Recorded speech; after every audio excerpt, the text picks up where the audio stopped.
8 अगस्त 2024 ये वो दिन था जब केंद्र सरकार ने वक्फ अमेंडमेंट बिल को लोकसभा में पेश किया, लेकिन वो पास नहीं हो पाया और राज्यसभा से तो इस बिल को सरकार को वापस ही लेना पड़ा और जेपीसी को भेजना पड़ा। पिछले 10 सालों में ये पहला मौका था जब सरकार ने कोई बिल पेश किया हो और उसे पास कराने में सरकार के पसीने छूट गए हों। अब जेपीसी रिपोर्ट भी आ गई है, लेकिन उससे ऐसा लग नहीं रहा कि सरकार की मुश्किलें कम होने वाली हैं।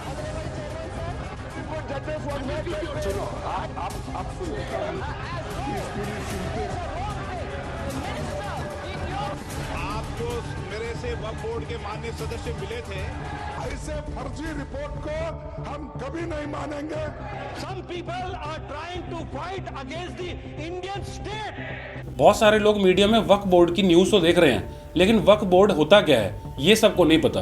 तो आज इस वीडियो में वक्फ बोर्ड के बारे में जानेंगे कि ये करता क्या है, साथ ही ये भी जानेंगे कि सरकार इसमें क्या क्या अमेंडमेंट करना चाहती है। मान लीजिए अगर कोई मुस्लिम अपनी प्रॉपर्टी को चैरिटी या रिलीजियस पर्पस के लिए यूज करना चाहता है, तो वो अपनी प्रॉपर्टी को वक्फ कर सकता है, जिसके बाद वो प्रॉपर्टी हमेशा के लिए अल्लाह को डेडिकेट हो जाती है। चैरिटी करने वाला या वक्फ करने वाला वाकिफ इस प्रॉपर्टी की ओनरशिप अल्लाह के नाम कर देता है, जिसके बाद इस प्रॉपर्टी पर वाकिफ का किसी भी तरह का कोई हक नहीं रहता और इसकी ओनरशिप अल्लाह के पास चली जाती है। नॉन मुस्लिम भी अपनी प्रॉपर्टी को डोनेट कर सकता है, बशर्ते वो इस्लाम को मान्यता देता हो।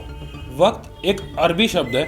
इनफैक्ट इसकी शुरुआत पैगंबर मोहम्मद साहब के समय से ही शुरू हो गई थी। पैगंबर मोहम्मद साहब का मकसद भी नेक था। उनके हिसाब से इन प्रॉपर्टियों का इस्तेमाल लोगों की भलाई के लिए किया जाना चाहिए। इन प्रॉपर्टी को ना तो कोई बेच सकता है और ना ही कोई इसको आगे किसी को गिफ्ट कर सकता है। भारत में ब्रिटिश रूल के दौरान वक्फ को डिसमिस कर दिया गया था, लेकिन आज़ादी के बाद एक नया कानून लाकर वक्फ को वापस एस्टेब्लिश किया गया। सबसे पहले पार्लियामेंट ने 1954 में इसको कानून बनाया। उसके बाद 1995 में नरसिम्हा राव ने इसमें अमेंडमेंट किए और फाइनली साल 2013 में मनमोहन सिंह ने इसमें कई सारे अमेंडमेंट्स किए, जिसके बाद वक्फ के पास बेशुमार ताकत आ गई और यहीं से असली परेशानी शुरू हुई। प्रॉपर्टी के मामले में वक्फ देश की तीसरी सबसे बड़ी बॉडी है। इंडियन रेलवेज और इंडियन डिफेंस के बाद सबसे ज़्यादा प्रॉपर्टी इन्हीं के पास है।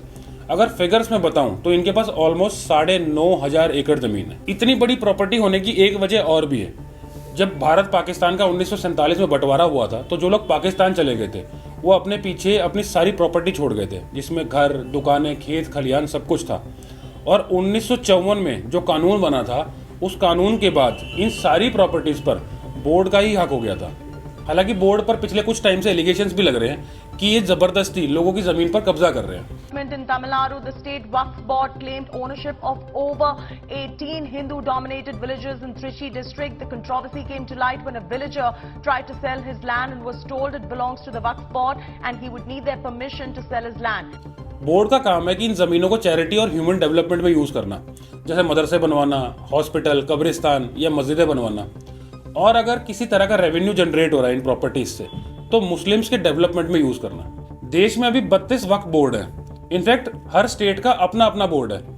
इस्लाम को मानने वाले समुदाय जैसे सिया और सुन्नी, कुछ स्टेट्स में इन दोनों ने अपने अलग अलग बोर्ड भी बनाए हैं, जैसे यूपी और बिहार में। अलग अलग स्टेट्स के वक्फ बोर्ड को मैनेज करने के लिए सबसे ऊपर एक चेयरमैन होता है, जो कि एक IAS ऑफिसर होता है। इसके अलावा जो स्टेट गवर्नमेंट होती है वो भी 2 लोगों को अपॉइंट करती है इसको चलाने के लिए।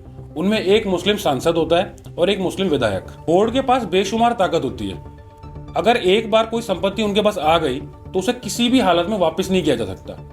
इनफैक्ट अगर बोर्ड ने आपकी किसी प्रॉपर्टी पर भी दावा ठोक दिया और अगर आपको उस पर एतराज है, तो ये भी आपको ही प्रूव करना पड़ेगा कि वो प्रॉपर्टी आपकी है और इसके लिए आप किसी सिविल कोर्ट में केस भी फाइल नहीं कर सकते। बोर्ड का अपना ही एक ट्रिब्यूनल होता है जहां पर जाके आपको फाइट करनी पड़ेगी और ट्रिब्यूनल ने फैसला दे दिया, उसके अगेंस्ट आप किसी सिविल कोर्ट या हाई कोर्ट में अपील भी नहीं कर सकते हो।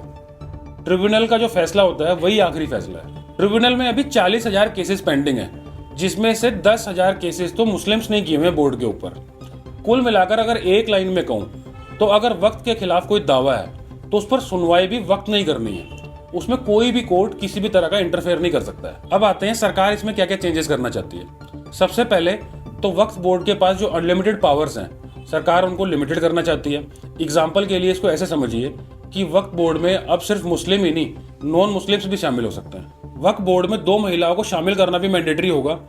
अगर बोर्ड किसी प्रॉपर्टी पर दावा ठोकता है तो उस प्रॉपर्टी की पहले वेरिफिकेशन करानी पड़ेगी, और गवर्नमेंट ऑफ इंडिया अगर चाहे तो वक्फ बोर्ड की ऑडिट भी कर सकती है। बोर्ड को सिर्फ वही इंसान दान कर सकता है जो कम से कम 5 साल से इस्लाम का पालन कर रहा हो और जिस प्रॉपर्टी को वो वक्फ कर रहा है उस पर उसका मालिकाना अधिकार होना चाहिए। वक्फ बोर्ड की प्रॉपर्टीज पर जितने भी डिस्प्यूट्स हैं उनको हाई कोर्ट में चैलेंज किया जा सकेगा और जो लास्ट डिसीजन है वो बोर्ड का नहीं होगा बल्कि कोर्ट ऑफ लॉ का होगा। जेपीसी की रिपोर्ट आ चुकी है जिसमें सरकार द्वारा दिए गए अमेंडमेंट्स को सही माना गया है, लेकिन अपोजिशन का कहना है कि जो पॉइंट्स उन्होंने दिए थे वो इसमें ऐड ही नहीं किए गए। अपोजिशन के तेवर इस बिल पर बहुत अग्रेसिव हैं और अब तो आने वाला वक्त ही बताएगा कि वक्फ बोर्ड का क्या होगा। सरकार इस बिल को पास करा लेगी या सरकार को ये बिल वापस लेना होगा। आज की वीडियो में बस इतना ही।